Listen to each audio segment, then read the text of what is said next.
தீபாவளினா பளிச்சுன்னு ஞாபகத்துக்கு வர்றது பட்டு, பட்டாசு, பலகாரம். பலகாரம் நான் ஞாபகத்துக்கு வர்றது மந்த்ரா கடலை எண்ணெய். அபார ருசி, ஆரோக்கியமான உடல் நலம். தீபாவளி அன்னைக்கு மட்டும் இல்ல, என்னைக்குமே கிச்சன்ல இருக்க வேண்டியது மந்த்ரா கடலை எண்ணெய் தான். 2 ஸ்பூன் போதும். Lion date syrup. இதுல அயன், ஃபைபர், விட்டமின்ஸ், நோய் எதிர்ப்பு சக்தி அதிகமா இருக்கு. Lion date syrup. சீக்கியர்கள் அதிகம் வசிக்கும் பஞ்சாபில் அமிர்தசரஸ் பொற்கோவில் உட்பட பல்வேறு முக்கிய வழிபாட்டு தலங்கள் அமைந்துள்ளன.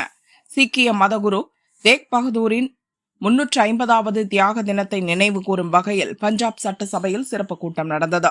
இதில் பஞ்சாபில் உள்ள முக்கிய 3 இடங்களுக்கு புனித நகர அந்தஸ்து வழங்குவதாக ஒருமனதாக தீர்மானம் நிறைவேற்றப்பட்டது. அதன்படி ரூப்கர் மாவட்டத்தில் உள்ள ஸ்ரீ ஆனந்த்பூர் சாஹிப், பதேண்டாவில் அமைந்துள்ள தல்வண்டி சாபோ மற்றும் அமிர்தசரஸ் பொற்கோவில் மற்றும் அதை சுற்றி அமைந்துள்ள கலியாரா பகுதி என 3 இடங்களுக்கு புனித நகர அந்தஸ்து வழங்கப்படுவதாக மாநில அரசு அறிவித்துள்ளது. சீக்கிய மதத்தினரால் புனிதமாக போற்றப்படும் 5 முக்கிய இடங்களில் 3 இடங்கள் பஞ்சாபில் அமைந்துள்ளன.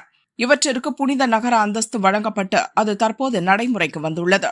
இதன் மூலம் இந்த பகுதிகளில் இறைச்சி விற்க தடை விதிக்கப்பட்டுள்ளது. அதேபோல் மது, புகையிலை பொருட்கள் விற்பனைக்கும் தடை விதிக்கப்பட்டுள்ளது.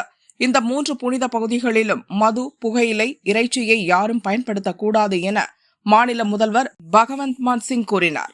சீக்கியர்களின் நீண்ட நாள் கோரிக்கையை ஏற்றும் அவர்களின் முக்கியமான வழிபாட்டு தலங்கள் அமைந்துள்ள இடங்களின் புனித தன்மையை காக்கும் வகையிலும் மாநிலத்தை ஆளும் ஆம் ஆத்மி அரசு இந்த நடவடிக்கை எடுத்துள்ளதாக அதிகாரிகள் கூறினர். மாநில அரசின் இந்த நடவடிக்கைக்கு சீக்கியர்கள், சீக்கிய அமைப்புகள் வரவேற்பு தெரிவித்துள்ளன.